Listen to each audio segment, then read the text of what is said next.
Assalamualaikum warahmatullahi wabarakatuh. Alhamdulillah. Allahumma sholli ala Rasulillah. Sahabat semuanya yang dimuliakan oleh Allah Subhanahu wa taala. Kita melanjutkan kajian kita di dalam kitab Fathul Qorib, masih di dalam pembahasan orang yang dibatasi transaksinya. Qala al-musannifu rahimallahu taala nafa'anallahu bihi wa bi ulumihi fi darini amin. Wa tasarrufus sabiyyi wal majnuni wasafihi ghairu sahihin. Adapun tasarrufnya, transaksinya anak kecil, orang gila dan orang bodoh, ghairu sahihin, ialah tidak sah. Fala yasihu minhum, maka tidak sah minhum dari mereka, sobi, majnun dan safi, bai'un, tidak sah apa bai'un, jual, wala syira'un dan juga beli, artinya jual belinya tidak sah, wala hibatun dan hibahnya juga tidak sah, wala goiruha dan selain bai, syiro' dan hibah. Jadi tasarrufnya orang gila, anak kecil dan sapi, orang idiot itu tidak sah, mau jual belinya, mau hibahnya, mau wakafnya dan sebagainya. Minat tasarrufati, dari tasarruf yang lain. Artinya selain tiga ini, kalau ada yang lain maka semuanya tidak sah ketika dilakukan oleh anak kecil, orang gila dan safi. Wa amma safihu, dan adapun safi, payasihu, maka sah nikahuha, apa nikahnya safi, biidni waliyihi, dengan izin walinya.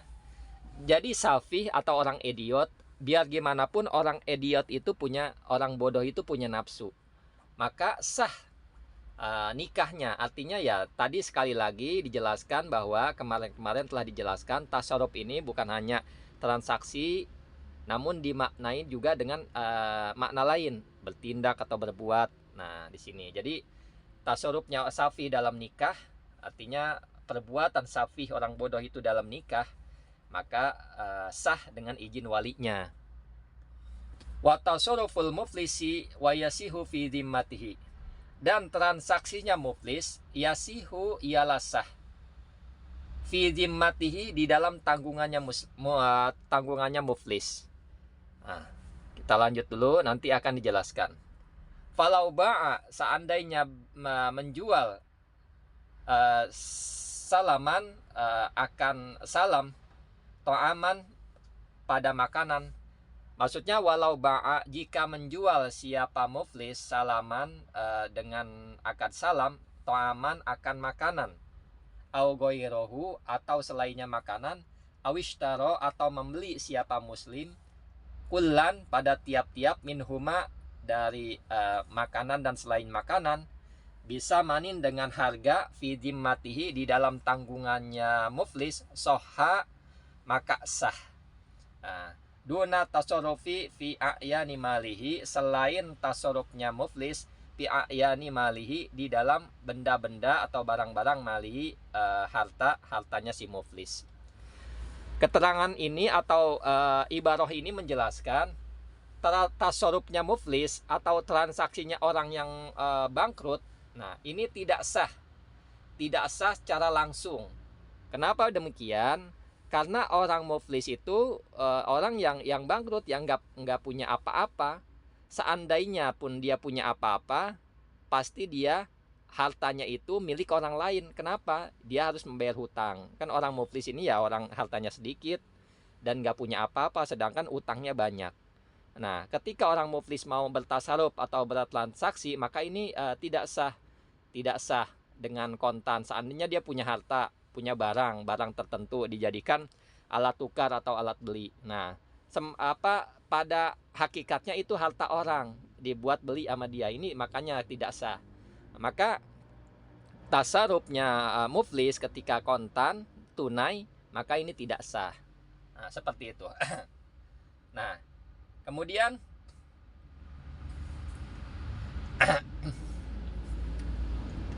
lain halnya ketika muflis ini, orang yang bokeh atau yang bangkrut ini, dia bertasarruf dengan akad salam, dia pesan, artinya dia berhutang. Nanti ditunaikan atau dibayarkan setelah dia punya uang, setelah urusannya selesai, harta yang dia miliki untuk bayar hutang semua, dan dia mulai kehidupan baru sehingga dia mendapatkan rezeki yang lebih atau yang lain daripada hartanya sekarang, maka ini sah. Nah, ini seperti itu. Kemudian falayasihu, maka tidak sah. Artinya ini falayasihu terusan ini ya, terusan ke belakang ini. Jadi duna tasorofi fi iyani malihi, selain tasorufnya tasarufnya muflis di harta, di barang-barang atau hartanya, maka tidak sah.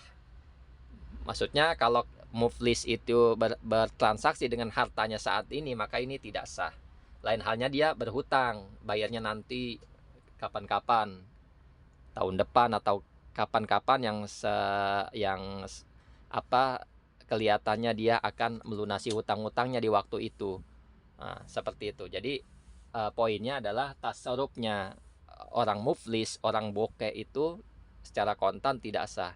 Kalau berhutang dia boleh. Nah, maka ini di dalam tanggungannya, maka ada kata bisa manin fidimatihi soha, dengan harga di dalam tanggungannya maka sah. Nah, seperti itu. Kemudian watasorofu fi nikahin masalan au tolakin au hul'in, maka tasorufnya muflis, orang yang bangkrut, orang yang bokeh, fi nikahin di dalam nikah, misalnya au tolakin atau tolak, au hul'in atau hulu, sohihun adalah sah. Jadi orang bangkrut, ya kan, orang bangkrut muflis itu ketika dia nikah atau tolak, mentalak istri, atau hulu ini ya dia itu melepaskan istri, artinya dia bercerai dengan istri tapi istrinya membayar dia. Nah, ini hulu namanya. Nah, tasarrufnya orang muflis seperti nikah, tolak, dan hulu ini sah. Nah, soalnya. Tapi kalau tasarrufnya jual beli hartanya dia, maka ini tidak sah. Tapi kalau dia berhutang, maka sah.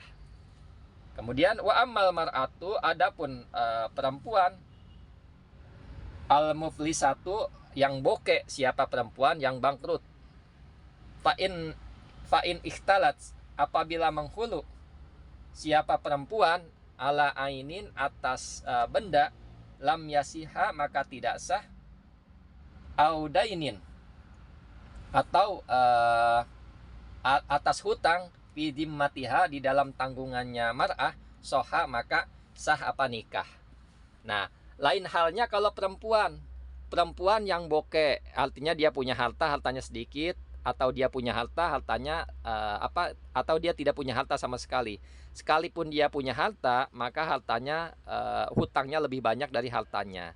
Nah, tasarrufnya ketika dia hulu atas barang sesuatu, hulu atas membayar barang kepada suaminya. Hulu kan berpisah dengan suaminya dengan si istri membayar sesuatu, maka hulunya ini tidak sah.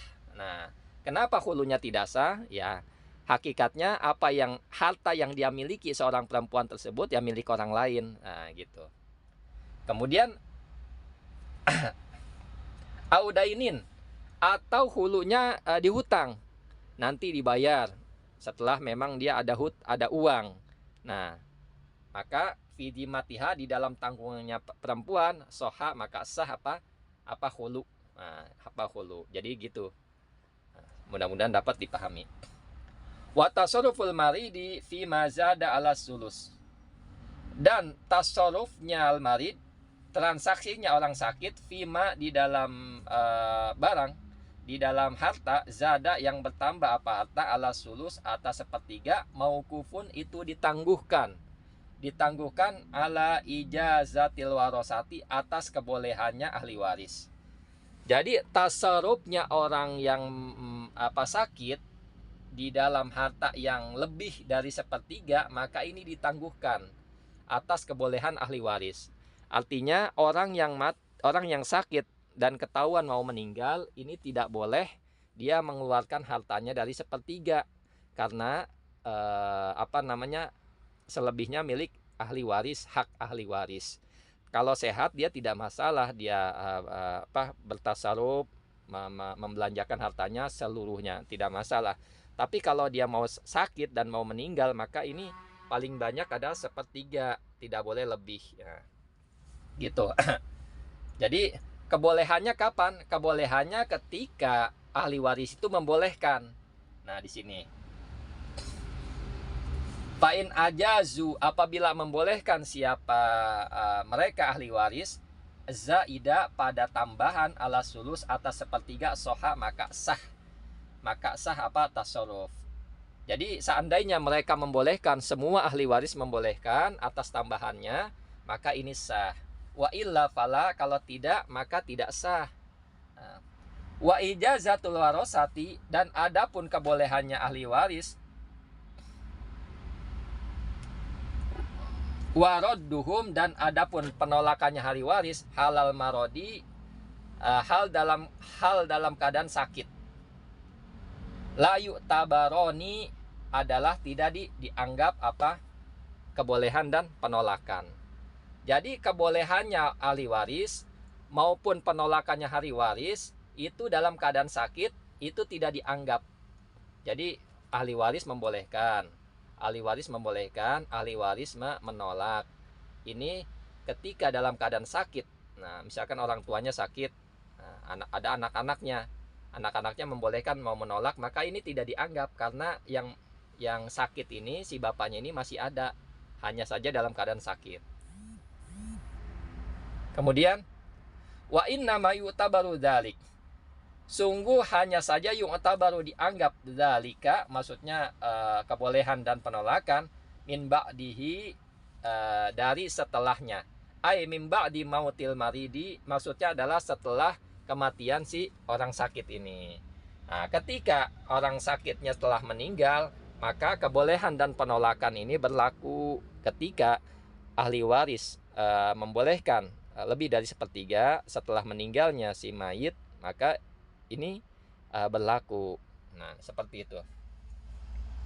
Wa idza ajazal warisu, apabila membolehkan al warisu siapa ahli waris, summa qala, kemudian berkata siapa waris, innama ajaztu li zonni, sungguh hanya saja membolehkan siapa aku li zonni, karena dugaanku, annal mala qalilun, bahwa sungguhnya harta qalilun itu sedikit. Wa qad bana, dan sungguh telah jelas khilafuhu, apa bedanya mal, bedanya harta. Maksudnya waqadabana, di sini ada waqadabana, dan telah jelas khilafuhu, apa bedanya dugaanku, bedaannya dugaan, maksudnya suddiko, maka dibenarkan, biyaminihi, dengan sumpahnya. Jadi dibenarkan apa dugaan, dibenarkan apa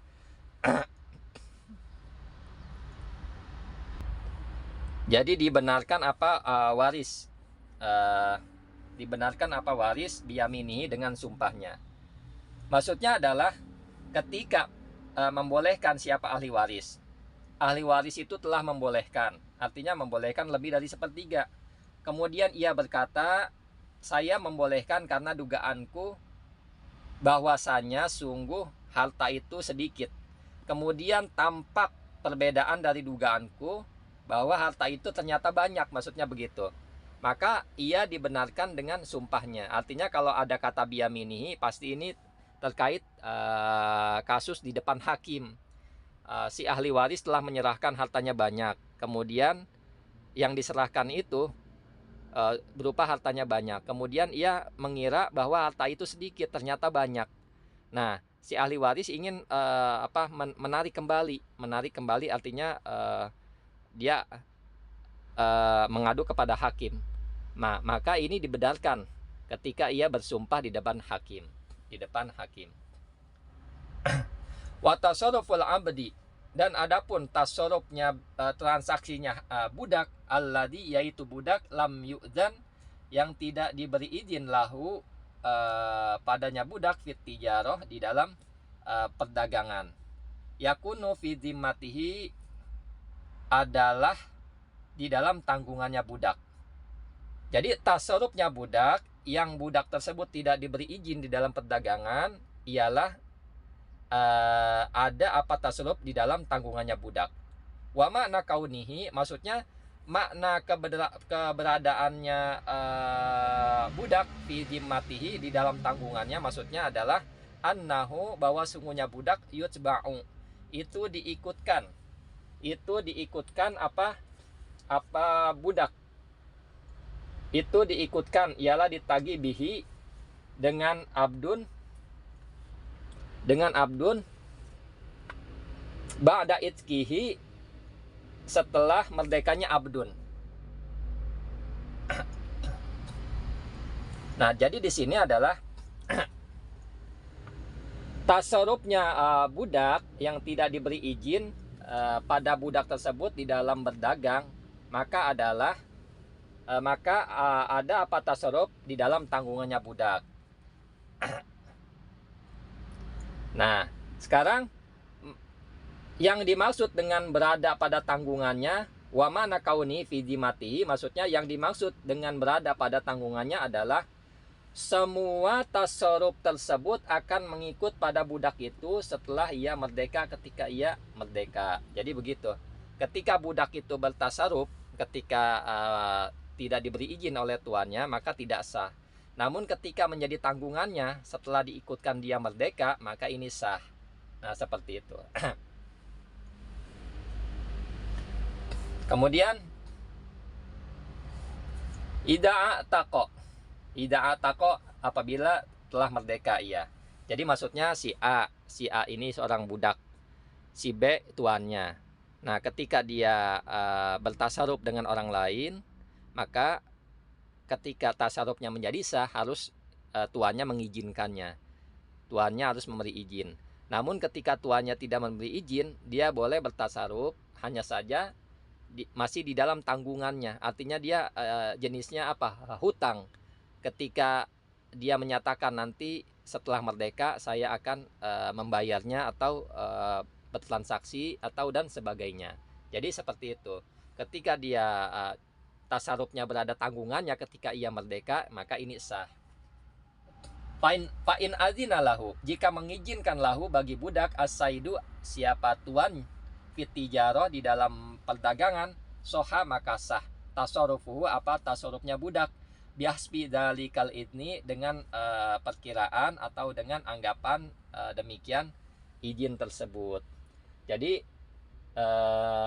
jika sang majikan memberi izin untuk berdagang, maka tasarruf budak itu sah sebab pertimbangan izin tersebut. Nah, mudah-mudahan dapat dipahami. Ini tentang tasarruf transaksi orang-orang yang dibatasi transaksinya. Assalamualaikum warahmatullahi wabarakatuh.